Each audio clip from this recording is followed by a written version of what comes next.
एक बार एक साधु से एक सम्राट को प्रेम हो गया। जापान की घटना है। सम्राट रोज रात को निकलता था घोड़े पर सवार होकर अपने राज्य का चक्कर लगाने। वह रोज देखता था उस साधु को एक पेड़ के नीचे बैठा अपनी मस्ती में मस्त। कभी नाचता साधु, कभी बांसुरी बजाता, कभी गुनगुनाता गीत और कभी चुपचाप बैठा रहता, आसमान के तारों को निहारता। सम्राट जब भी उस रास्ते से होकर गुजरता तो हर बार रुक जाता। वह खुद को उसकी छवि देखने से रोक न पाता। कुछ क्षण वहीं खड़ा होकर उसकी मस्ती को चखता और फिर अपने घोड़े पर सवार होकर वहां से चला जाता। धीरे धीरे उस सम्राट को इतना रस हो गया उस साधु में कि समय कब बीत जाता उसे पता ही न चलता। वह खड़ा रहता दूर चुपचाप एक झाड़ी के पीछे, उस साधु की मस्ती को देखता परखता। मस्ती भी ऐसी थी कि खुद भी मस्त होकर महल वापस लौटता। अब तो वह उसका रोज का काम हो गया था। लेकिन एक दिन इतना भाव विभोर हो गया कि जाकर साधु के चरणों में गिर पड़ा और बोला, महाराज अब यहाँ और न रहने दूंगा। बारिश का मौसम करीब आ गया है, यहाँ कैसे रहेंगे आप? बारिश में इस वृक्ष के नीचे महल चलकर मुझ पर कृपा करें, मुझे अपनी सेवा का अवसर दो। यह सुनते ही वह साधु तो उठकर चल खड़ा हो गया, अपनी झोली उठा ली और कहा, चलो। यह देखकर सम्राट को बड़ा आश्चर्य हुआ। सम्राट कह तो रहा था कि महल चलो, लेकिन उसे प्रसन्नता होती यह सुनकर जब साधु कहता कि कौन सा महल, कैसा महल, हम जहाँ हैं वहीं खुश हैं, हम महलों वगैरह में नहीं जाते, हमने तो कपड़ों, महलों, गहनों इत्यादि का त्याग कर दिया है और तू हमें वहीं ले जा रहा है। सम्राट के मन में तो साधु से यह सब सुनने की अपेक्षा थी। अगर साधु ने यह सब कहा होता तो सम्राट उसके चरणों में गिरकर थोड़ी और विनती कर लेता, लेकिन साधु एक बार में ही चलने को तैयार हो गया। तो इससे सम्राट थोड़ा सदमे में आ गया। वह सोचने लगा कि कहीं मैंने कोई गलती तो नहीं कर दी, कहीं इस आदमी ने मेरे साथ कोई चालबाजी तो नहीं की, यह महल में घुसने की कोई तरकीब तो नहीं है कि यहाँ बैठकर बांसुरी बजा रहा जब तक कि मैं इस पर मोहित नहीं हो गया। कहीं यह मेरे ऊपर ही तो जाल नहीं फेंक रहा था, कहीं यह कांटा ही तो नहीं था मछली को फंसाने का। मूर्ख हूँ मैं जो इस चक्कर में पड़ गया।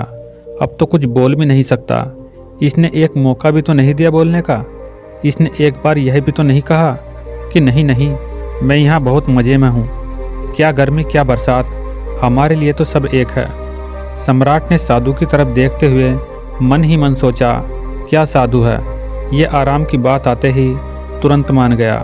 सम्राट के मन में साधु के प्रति सारा सम्मान ही खत्म हो गया। सम्राट यह सब सोच ही रहा था कि तब तक वह साधु सम्राट के घोड़े पर चढ़कर बैठ गया। सम्राट को जिंदगी में पहली बार पैदल चलना पड़ा, जबकि वह साधु बड़े आनंद से घोड़े पर बैठा था। सम्राट के दिल को बड़ी चोट लगी। वह मन ही मन खुद को कोसने लगा कि यह मैंने बहुत ही जल्दबाजी कर दी, बहुत बड़ी गलती हो गई मुझसे इस साधु को पहचानने में। लेकिन अब सम्राट अपनी बात से पलट भी नहीं सकता था। अपनी जुबान का पक्का जो था, सम्राट ने मन ही मन खुद से कहा, अब यह पड़ा रहेगा महल में, इतने सारे फालतू लोग पड़े हैं और अब यह भी पड़ा रहेगा। लेकिन अब सम्राट के मन से उस साधु के लिए प्रेम और सम्मान पूरी तरह से नष्ट हो चुका था।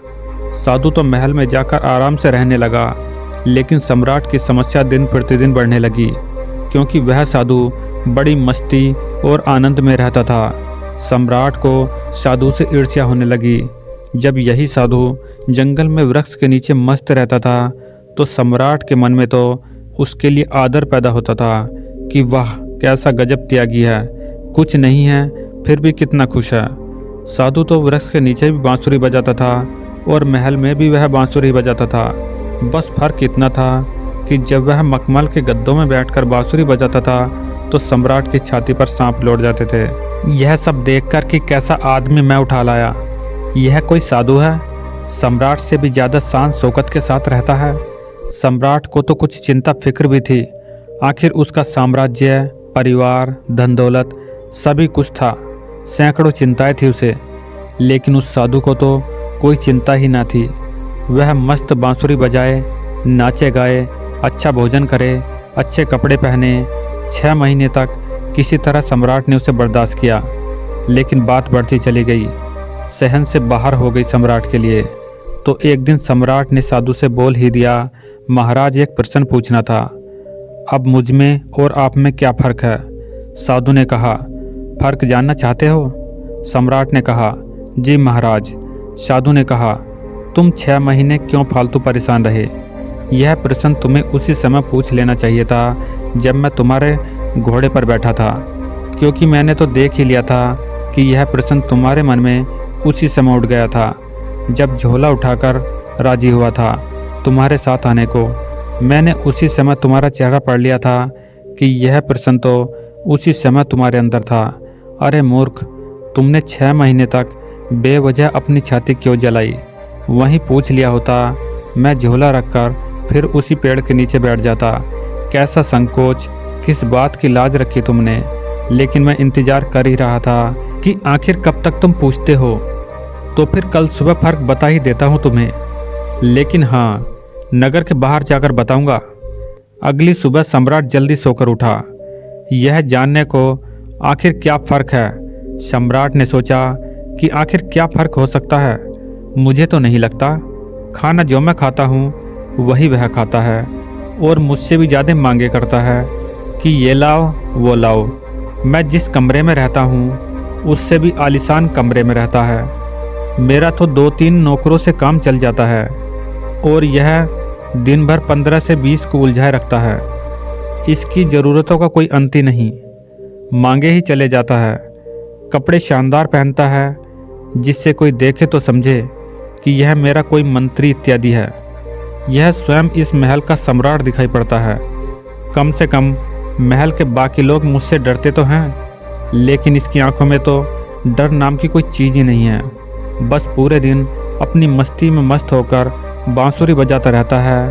अब देखो तो आज क्या फ़र्क बतलाता है। सम्राट पहुंच गया सुबह सुबह साधु के पास। वहां पहुंचकर देखा तो वह आश्चर्यचकित रह गया। वह साधु वही पुराने कपड़े पहने हुए जो वह वृक्ष के नीचे पहनकर बैठता था, एक हाथ में झोला और दूसरे हाथ में बांसुरी लिए तैयार खड़ा था। सम्राट को देखते ही साधु ने कहा, चलिए महाराज। इसके बाद वे दोनों महल से बाहर निकल आए। चलते चलते नगर की नदी पार हो गई। कुछ देर बाद वे नगर से काफ़ी दूर निकल आए। सम्राट ने पूछा, अभी और कितना चलना है? साधु ने कहा, बस थोड़ी देर और। चलते चलते सुबह से दोपहर हो गई। तो सम्राट ने कहा, बस अब और आगे नहीं, जो भी कहना है यहीं से कहो। साधु ने कहा, मैं तो आगे चलता हूँ, तुम साथ साथ चलते हो कि नहीं? सम्राट ने थोड़ा क्रोधित होते हुए कहा, मैं कैसे चल सकता हूँ? मैं तुम्हारी तरह फकीर थोड़ी ना हूँ जिसे किसी बात की कोई परवाह ही नहीं। मेरी बीवी, मेरे बच्चे, मेरी धन दौलत, मेरा साम्राज्य, सब कुछ मेरे से जुड़ा हुआ है। मैं इनको छोड़कर तुम्हारे साथ क्यों चलूं? सम्राट की यह बात सुनकर साधु जोर से हंस पड़ा और बोला, बस यही फ़र्क है तुम में और मुझ में कि मैं कहीं भी जा सकता हूँ पर तुम नहीं जा सकते। मैं अच्छी बुरी हर परिस्थिति में खुश रह सकता हूँ पर तुम नहीं। जब मैं उस जंगली वृक्ष के नीचे रहता था तब भी पूरी मस्ती में रहता था और अपने जीवन के एक एक पल को जीता था। जब मैं महल में चला गया तो मैंने वहाँ भी अपने जीवन के एक एक पल को पूरी मस्ती और आनंद के साथ जिया। और अब जब मैं कहीं और चला जाऊँगा तब भी ऐसे ही जीऊँगा, क्योंकि जिस समय हम जहाँ होते हैं पूरी तरह से वहीं के होते हैं। हमारा शरीर और हमारा मन एक साथ रहता है। हम ना तो अपने अतीत के बारे में सोचकर पश्चाताप करते हैं और ना ही आने वाली कल की चिंता करके अपने आज को खराब करते हैं। हम तो बस आज में जीते हैं, क्योंकि हम समझ चुके हैं कि जीवन तो आज में है, अभी इसी पल को जीने में है। बस यही छोटा सा फ़र्क है तुम में और मुझ में कि तुम्हें परिस्थितियाँ चलाती हैं और हम परिस्थितियों को चलाते हैं। तुम खुश रहोगे या दुखी, यह तुम्हारे आसपास घटने वाली घटनाओं के ऊपर निर्भर करता है। लेकिन हमारे लिए तो ये घटनाएं जीवन का एकमात्र हिस्सा हैं, जिनसे हम तनिक भी विचलित हुए बिना निकल जाते हैं। हम ना तो दुख आने पर विचलित होते हैं और ना ही सुख आने पर अति उत्साहित।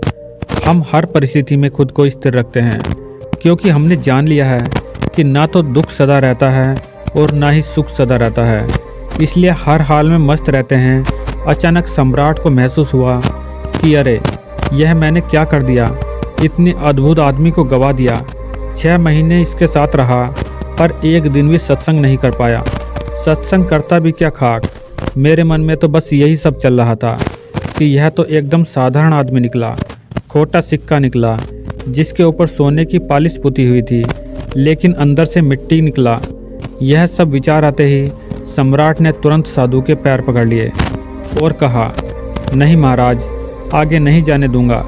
साधु ने कहा, देख मुझे कोई परेशानी नहीं है, यह रहा तेरा घोड़ा, मैं इसी पर बैठकर महल वापस चला जाऊंगा, लेकिन फिर तुझे परेशानी होगी। यह सुनते ही सम्राट के मन में फिर वही विचार आया कि अरे यह तो फिर आसानी से मान गया। साधु ने कुछ देर तक सम्राट की आंखों में बड़े ध्यान से देखा और फिर कहा, लेकिन नहीं, अब मैं वापस नहीं जाऊंगा, तू फिर नहीं सुधरेगा, फिर तुझे परेशानी होगी, फिर तू मुझसे ईर्ष्या करेगा और रात दिन परेशान रहेगा। हमारा क्या, हम तो सन्यासी हैं, हमारे लिए तो जंगल और महल एक समान है, हमें कोई समस्या नहीं है, क्योंकि जिसे समस्या है वह सन्यासी ही नहीं। मेरी बांसुरी जैसे महल में बजती थी वैसे ही जंगल में ही बजेगी और बजती ही रहेगी। इतना कहकर वह साधु वहाँ से चल देता है और सम्राट वहीं खड़ा खड़ा उस साधु को देखता रहता है।